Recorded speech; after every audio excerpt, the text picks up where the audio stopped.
In a groundbreaking international operation, authorities have now taken down 22 million IPTV users' services in what has to be one of the largest IPTV takedowns since the beginning. Now, this operation was making over 3 billion in revenue, so we're not talking about your typical IPTV small-time reseller or somebody that just sells a couple of Fire Sticks.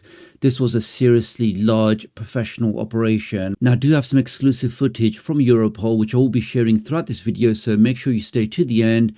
I'll be very interested to hear your take on exactly what this means for the future of IPTV. Now, as you can see here, we have one article that was reported where it says over 270 police operators conducted 89 searches, 15 in Italian regions, and with the collaboration of foreign polices, 14 searches across UK, Netherlands, Sweden, Switzerland, Romania, Croatia, and more, targeting 102 people.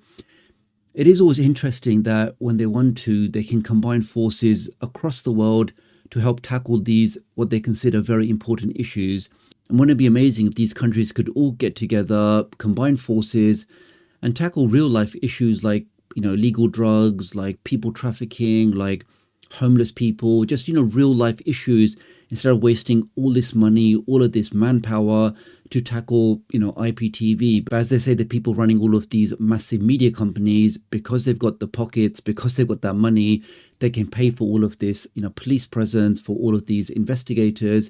They can pay for this manpower. So that's why they put money into that instead of really tackling important issues. Croatian police have executed custody orders against 11 suspects so far. And it's 11 people arrested by the state police as part of this takedown operation aimed at dismantling the largest international illegal streaming network. It says as part of the police operation, over 2,500 legal channels and servers managing most of the illicit signals in Europe were seized, allowing an illegal business turnover of over 250 million euros per month. So massive revenue, massive money.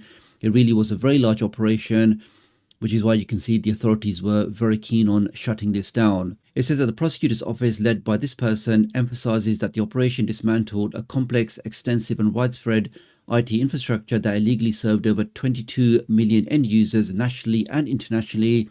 Just because this was taken down in Europe, it doesn't mean all of the users that were using this service was in Europe. The majority would be in USA or other parts of the world. Really, wherever people are looking for cheaper TV services, the demand is just so high. That's why people typically turn to these other third-party options. And it just goes to show that if, an official TV subscription to different TV services, Netflix, Hulu, Disney Plus, to get your different cable channels, if the price of those services weren't ridiculously high and constantly being increased, maybe people would actually pay for official services. But unfortunately, year on year, month on month, these large companies just keep on increasing the prices, or they add in adverts into the standard tier, again forcing people to pay even more money just to continue enjoying the service that they were previously paying for at a fraction of the price. That plus the cost of living going up, it just shows you why so many people now turn to other IPTV options instead of paying for these very expensive options from these big companies. Now, it says that they were generating about 3 billion euros annually, but causing over 10 billion euros of economic damage to these companies. So yeah, these big companies were saying we're losing money, 10 billion euros lost per year because people are pirating our services. But in reality, guys, just because you shut down one service doesn't mean people are now going to subscribe to your official service. They're just going to find another IPTV provider out there, giving them access to the same content at a fraction of the price. So during the searches, cryptocurrencies worth over 1.6 million euros and cash over 40,000 euros were seized, as they were considered the proceeds of committed crimes. So basically all of the money that they found on these premises, they were then confiscated. And here over on Torrent Free, we can see that they were saying 3 administrators of the service's IT infrastructure and 80 IPTV panels were used to manage subscribers. So panels, I'm sure you know, are like different portals that resellers use to manage their subscribers.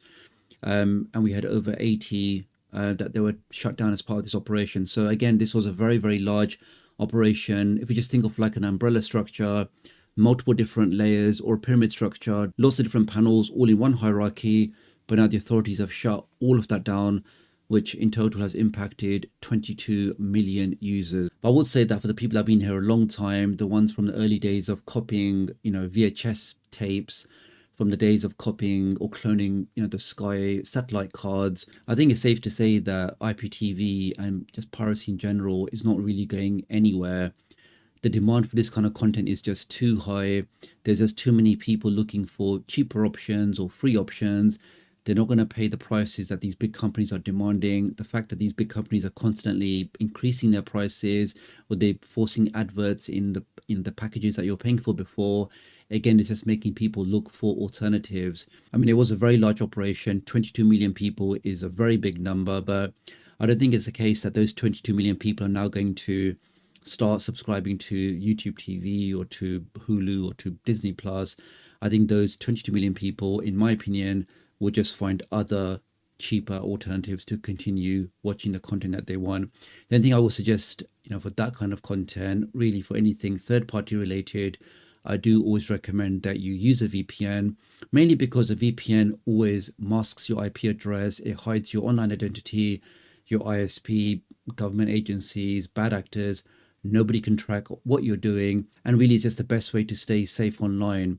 Right now, there's a super special offer where you can get a really fast VPN. I mean, really fast. So you can just see in the speed test here, I'm easily pushing over 500 meg downstream whilst connected to a VPN, where they're offering access to over 3,200 servers in over 100 countries. So wherever you need to get your virtual IP address from, wherever you need to unlock your content from, having servers in over 100 countries means you can do that without any issue whatsoever. And to get all of that with a guaranteed 30-day money-back guarantee for $1.99 a month, so cheaper than a cup of coffee, which will then give you that total protection for unlimited devices. You can then change your IP address, you can access geo-doctored content, your ISP, government agencies, hackers, bad actors. Nobody can monitor what you're doing.